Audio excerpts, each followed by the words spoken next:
m'appelle Guillaume Bas, je suis directeur général d'une association qui est donc la Page Marne GEPAGE, une association qui est sur le bassin rémois, dont je suis le directeur général depuis bientôt une dizaine d'années, et qui œuvre principalement dans le champ du handicap, une spécialisation handicap intellectuel, puisque nous gérons 4 établissements et services, à savoir un IME, un ESAT, un CESAD et un SAVS, pour accueillir, accompagner 197 usagers, comme on dit classiquement, quotidiennement. Alors, mon rôle chez Espace Santin, c'est en fait d'assurer une fonction de directeur de mémoire. Temporairement, sur une promotion que j'accompagne actuellement. Je sors d'ailleurs, au moment où on se parle, d'une intervention qui va être la dernière en présentiel pour une partie de la promotion qui s'appelle les DEMS E73, c'est-à-dire des gens qui sont sur un parcours de reconversion. Qui, il y a un an en arrière, ne connaissaient pas le champ social, médico-social, et qui vont se présenter, là en ce qui les concerne, début juin, pour obtenir une certification dite de niveau 7, si on se réfère au RNCP, nomenclature 2019, qu'on appelait auparavant un niveau 1, qui s'appelle le DEMS. Et mon rôle, c'est en réalité un rôle un petit peu double, c'est-à-dire de leur faire acquérir une méthodologie, de s'approprier les outils qui sont dispensés en termes méthodologiques dans cette formation, tout en découvrant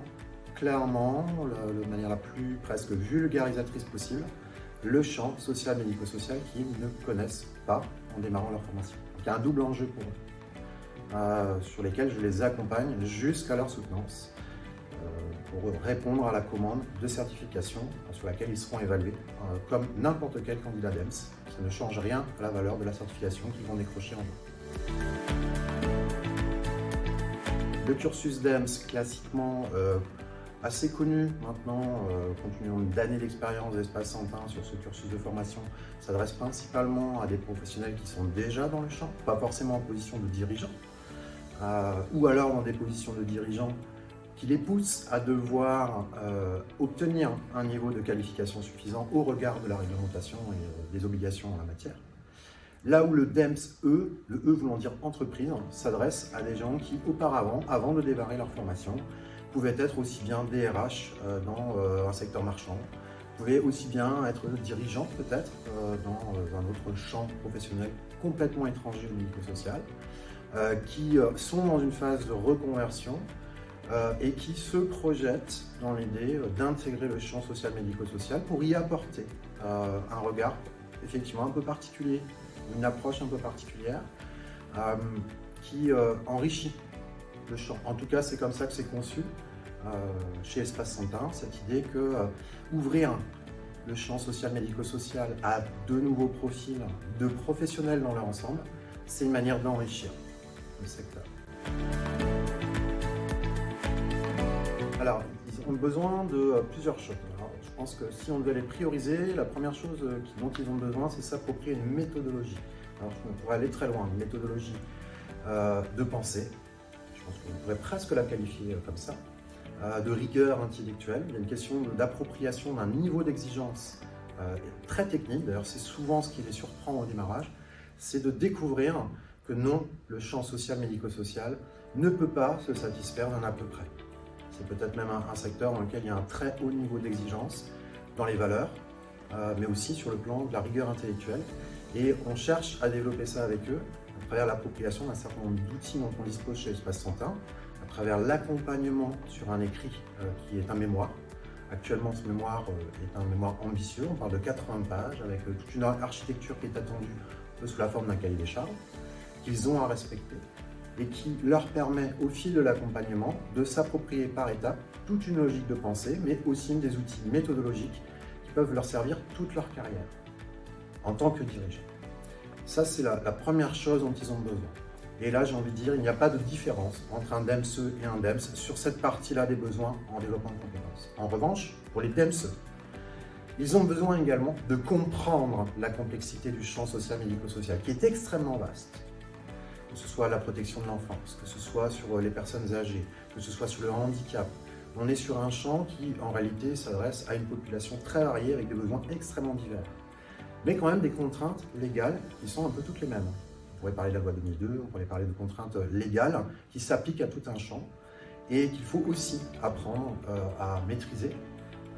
Et donc, ils ont un enjeu de découverte du champ en même temps que de s'approprier des outils méthodologiques de pensée, d'analyse et de production écrite et orale, parce qu'il y a une soutenance à la fin qui fait certification, de tout un travail qui leur est demandé au fil de leur découverte et au fil de stages, parce que les DMCE sont en situation de stage, de découverte, dans un champ donné, dans une structure ou un établissement ou un service ou un dispositif donné, et on leur demande d'appliquer, d'utiliser les outils d'analyse que Espace Santin leur délivre au diagnostic du lieu qui les accueille et d'en tirer les orientations, ce qu'on appelle l'intention stratégique, les orientations stratégiques, une déclinaison opérationnelle, telle qu'un dirigeant serait amené à le faire en situation de pilotage effectif. On ne les simule pas, ils peuvent rencontrer sur leur lieu de stage des situations qui les questionnent, où je les accompagne justement aussi pour se poser le bon niveau de questionnement, en reconvoquant la méthodologie, en reconvoquant les outils, de manière à ce qu'ils puissent prendre de la distance dans leur analyse. Très important cette question de distance, qui parfois demande une construction au long cours, qui peut même aller au-delà de la certification. Et ce qu'on peut travailler concrètement dans une relation au terrain, c'est un petit peu ce que l'on pourrait appeler leur rapport d'étonnement, de gens qui découvrent, qui du coup ont des références différentes, qui viennent d'ailleurs. C'est là l'enrichissement. Moi, en ce qui me concerne, moi qui travaille dans le médico-social depuis plus de 20 ans, je suis extrêmement enrichi de ce regard. Et on retrouve ce que je disais sur l'enrichissement de notre champ professionnel par un regard un peu neuf, un peu nouveau, de gens qui viennent d'ailleurs, qui ont appris et qui ont des niveaux de compétences parfois très élevés, qui peuvent être spécialistes d'ailleurs de certains domaines très utiles à notre champ et à nos activités, et qui du coup partagent au fil de leur expérience, au fil de l'accompagnement que leur offre en tant que directeur de mémoire, partagent un peu leur rapport d'étonnement, et que du coup on analyse ensemble pour en faire un objet de pilotage en tant que dirigeant. Donc les forces d'Espace Santin, de mon point de vue, sont, je pense, ce regard très transversal qui peut être porté sur tout un champ.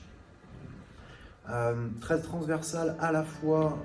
selon les domaines d'activité, je parlais tout à l'heure de sauvegarde de l'enfance, handicap, personnes âgées, etc. Mais aussi au sein des organisations, avec ce regard transversal que le dirigeant doit s'approprier d'ailleurs, une vision systémique de l'organisation qu'il dirige, pour pouvoir toujours construire une distance avec ce qui est à piloter, à diriger, à garantir au sein des organisations. Et ça, de mon point de vue, c'est vraiment un des axes forts de la pédagogie d'Espace Santin,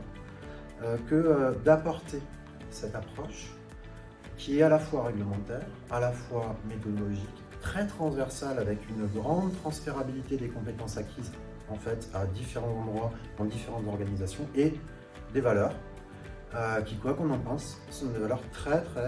ancrées dans un historique du secteur, du champ, notamment sur la relation d'aide